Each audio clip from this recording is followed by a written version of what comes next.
नमस्कार दोस्तों, मैं अभिषेक उपाध्याय आप सभी का हार्दिक स्वागत करता हूं।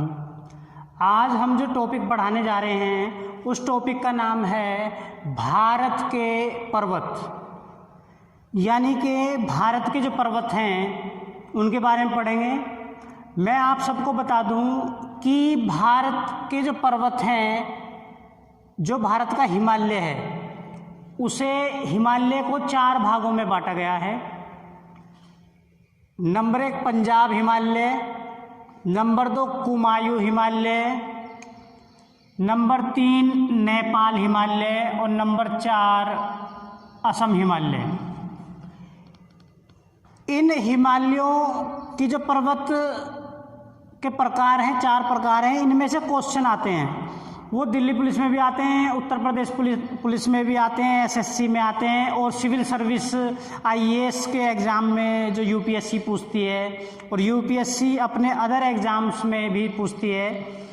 तो इम्पोर्टेंट टॉपिक है, इस छोटा सा टॉपिक है और आपकी बहुत अच्छी तरह समझ में आएगा। बड़े ध्यान से समझें।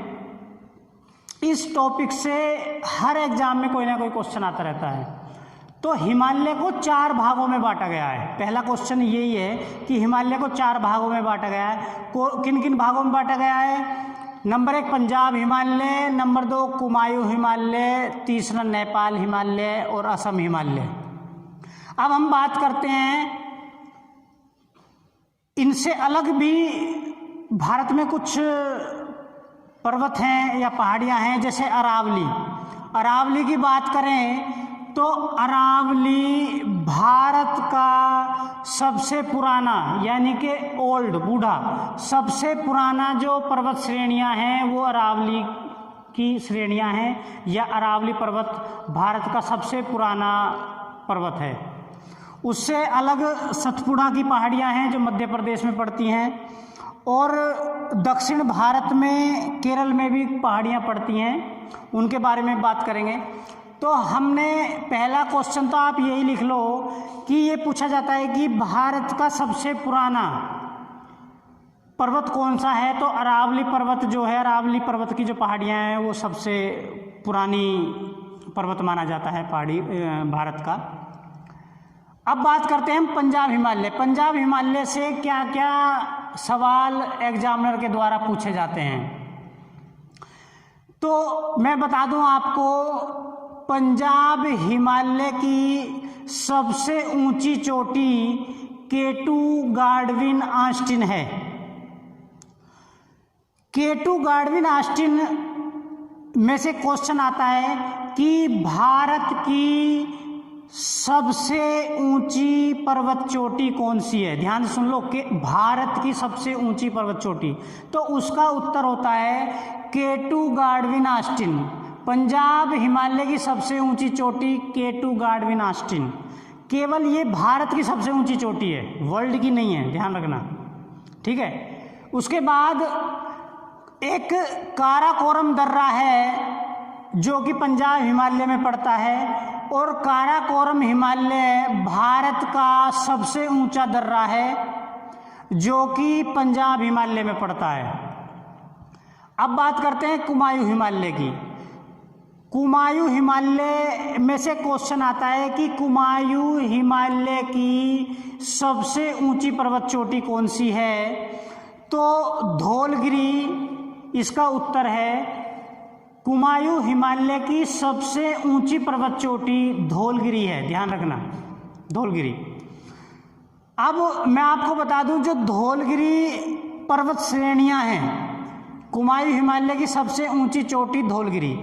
जो एक क्वेश्चन और आता है कि नंदा देवी पर्वत श्रेणियां कहाँ पर स्थित है, तो नंदा देवी पर्वत श्रेणियां धौलगिरी में ही स्थित है। धौलगिरी जो पर्वत है, पहाड़ है, उसी के अंदर नंदा देवी पर्वत श्रेणियां हैं।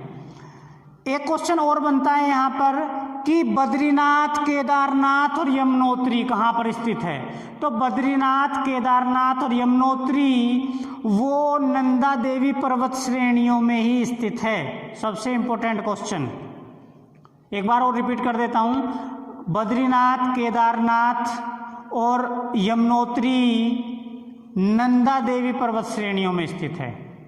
अब उसके बाद हम बात करते हैं नेपाल हिमालय। तीसरा जो हमारा पार्ट है वो है नेपाल हिमालय। नेपाल हिमालय में एक क्वेश्चन जो आप भी जानते होंगे कि वर्ल्ड की सबसे ऊंची पर्वत चोटी कौन सी है, ये क्वेश्चन पूछा जाता है। तो वर्ल्ड की सबसे ऊंची पर्वत चोटी माउंट एवरेस्ट है और माउंट एवरेस्ट नेपाल हिमालय में ही स्थित है, ध्यान रखना। उसके बाद जो माउंट एवरेस्ट है उसमें से एक क्वेश्चन और आता है कि सागर माथा किसे कहा जाता है। तो माउंट एवरेस्ट को ही सागर माथा के नाम से जाना जाता है, यानी सागर यानी समुद्र, समुद्र का जो माथा है यानी ऊंचा, सबसे ऊंचा, तो वो एवरेस्ट चोटी को माना जाता है। तो सागर माथा किसे कहा जाता है, माउंट एवरेस्ट को कहा जाता है।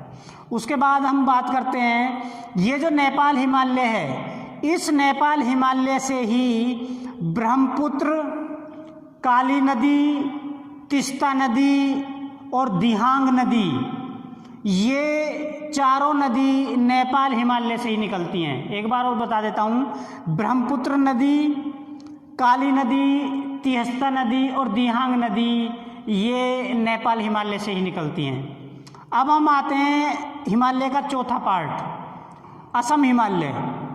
असम हिमालय ये चौथा पार्ट है इस नेपाल हिमालय का। तो असम हिमालय में से क्वेश्चन पूछा जाता है कि असम हिमालय की सबसे ऊंची पर्वत चोटी कौन सी है। तो कंचनजंगा असम हिमालय की सबसे ऊंची पर्वत चोटी है। तो कंचनजंगा किस हिमालय की पर्वत चोटी है, सबसे ऊंची पर्वत चोटी है, वो है असम हिमालय की। इसके बाद अब हम बात करते हैं अंडमान निकोबार। यहाँ पर अंडमान निकोबार है। एक क्वेश्चन आता है कि अंडमान निकोबार की सबसे ऊंची पर्वत चोटी कौन सी है। तो सैंडल पीक, पीक इंग्लिश का शब्द है, पीक का मतलब चोटी होता है। तो अंडमान निकोबार की सबसे ऊंची पर्वत चोटी सैंडल पीक है। बार बार पूछा जाने वाला क्वेश्चन है, ध्यान रखना। इसके बाद हम आ जाते हैं सतपुड़ा की पहाड़ियों पर। जो सतपुड़ा की पहाड़ियां हैं ये मध्य प्रदेश में पड़ती हैं। इसमें से क्वेश्चन आता है कि सतपुड़ा की पहाड़ियों की सबसे ऊंची पर्वत चोटी कौन सी है। तो सतपुड़ा की जो पर्वत श्रेणियां हैं उनकी सबसे ऊंची पर्वत चोटी धूपगढ़ है, ध्यान रखना। सतपुड़ा की पहाड़ियों की सबसे ऊंची पर्वत चोटी धूपगढ़ है। ये क्वेश्चन बार बार पूछा जाता है। अब हम आते हैं दक्षिण भारत में। तो एक क्वेश्चन आता है कि दक्षिण भारत की सबसे ऊंची पर्वत चोटी कौन सी है। तो दक्षिण भारत की सबसे ऊंची पर्वत चोटी है अन्नामुदी, अन्नामलाई, और कहाँ पड़ती है, केरल में पड़ती है। तो इसको एक ट्रिक के द्वारा मैं बता दूं, आप के ये लिख लें। दक्षिण भारत की सबसे ऊंची पर्वत चोटी के, ए से अन्नामुदी, दूसरे ए से अन्नामलाई और के से केरल। तो दक्षिण भारत की सबसे ऊंची चोटी अन्नामुदी, अन्नामलाई कहाँ पड़ती है, केरल में पड़ती है, ठीक है। इसके बाद अब हम बात करते हैं कि एक क्वेश्चन आता है कि डोडा बेट्टा, एक डोडा बेट्टा पर्वत श्रेणी है। ये क्वेश्चन पूछा जाता है कि डोडा बेट्टा पर्वत चोटी कहाँ पड़ती है। तो ये नीलगिरी की पहाड़ियों में तमिलनाडु में पड़ती है। ये वो ही नीलगिरी की पहाड़ियाँ हैं जहाँ चंद्रगुप्त मौर्य ने अपने अंतिम समय में समय बिताया था और अपनी संलेखना विधि के द्वारा, जिसमें भूखा रहकर अपना जीवन का त्याग कर दिया जाता है, वो चंद्रगुप्त मौर्य नीलगिरी की पहाड़ियों में ही पहुंचकर अपने प्राण त्यागे थे। तो डोडा बेट्टा नीलगिरी पहाड़ियों की सबसे ऊंची पर्वत चोटी है जो कि तमिलनाडु में पड़ती है।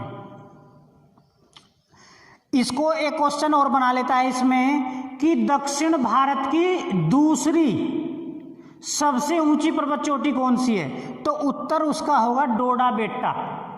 कहाँ पड़ती है? नीलगिरी की पहाड़ियों में, तमिलनाडु। तो ओवरऑल ये एक छोटा सा टॉपिक है पहाड़ियों से संबंधित, इसमें से एग्जामिनर क्वेश्चन पूछ लेता है।